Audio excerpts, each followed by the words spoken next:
May peace and blessings be upon you. Good day, everyone. This is IMAN SAYMEH coming to you from Orange County, California, with my weekly video in raising awareness about mental health. You know, from my extensive work in different communities for many years and the different jobs that I've held throughout the communities,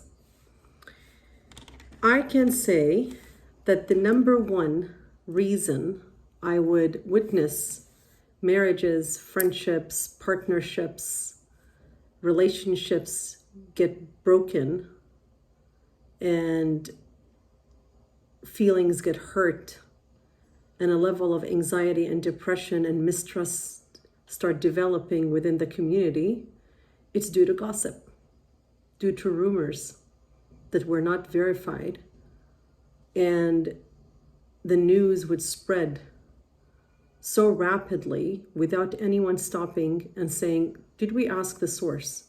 Is this any of our business? Is this even true?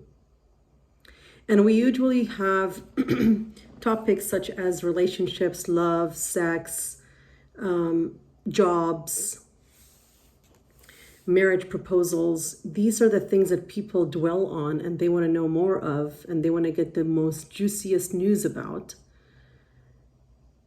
And they make that the center of their attention. Now let's look at reasons why people would gossip.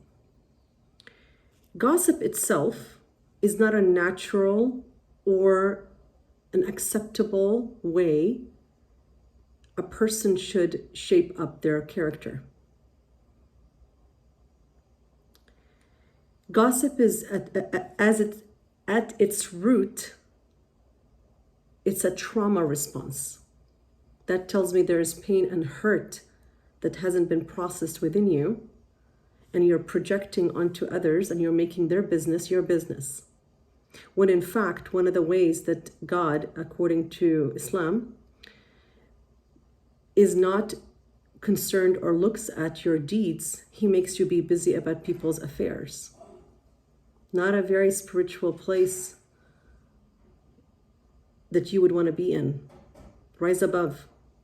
It indicates diseases of the heart, of their spiritual heart. People usually gossip to feel important, to feel seen and heard, to feel that they are the person people are coming to. It gives them importance.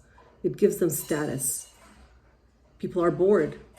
People are curious. People are avoiding their own stuff. And we see this over and over and over in all communities around us. And we're not just doing this in our communities, we're doing this in our homes, because I see it with the youth, especially the girls.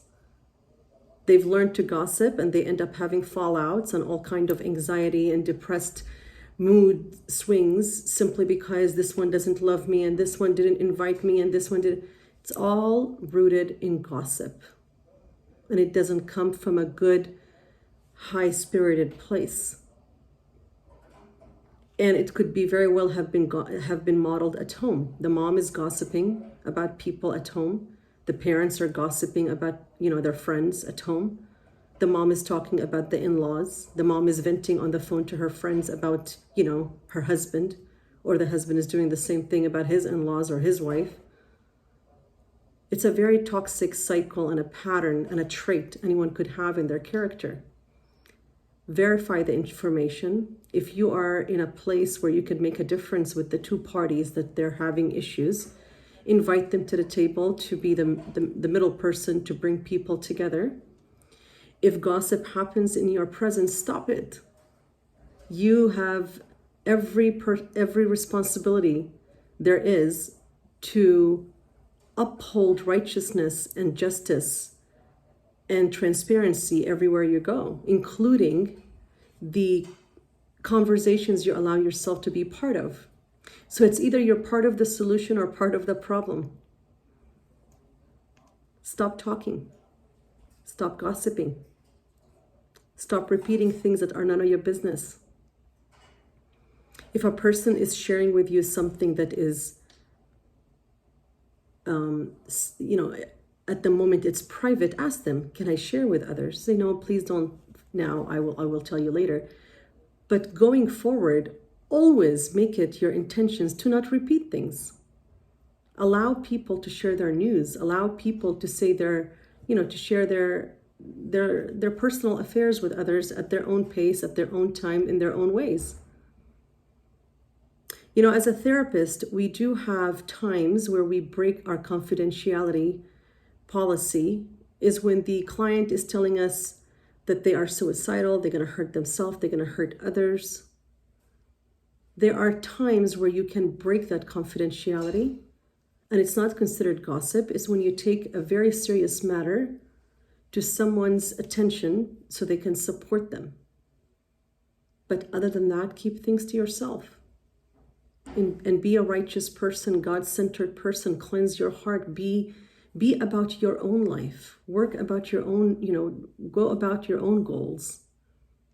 Whatever you need to know will come to you. Don't go looking for things. Be very careful, my friends. Guard your heart. Guard your tongue. I pray this message will resonate with you in a way that you will reconsider certain things that you do. Perhaps you are a gossiper, or perhaps you are the person who listens to gossip. You're just on the receiving end and you don't do anything about it. You are responsible. You're responsible to putting physical, mental, and emotional boundaries with everyone around you if they're not aligned with where you want to be and your heart and your spirituality level and all of that. You're responsible for that. I pray you'll always be in a place of righteousness, and you will uphold justice and transparency for yourself and others. And I pray that we all grow as communities and we cleanse our hearts. Have a good day.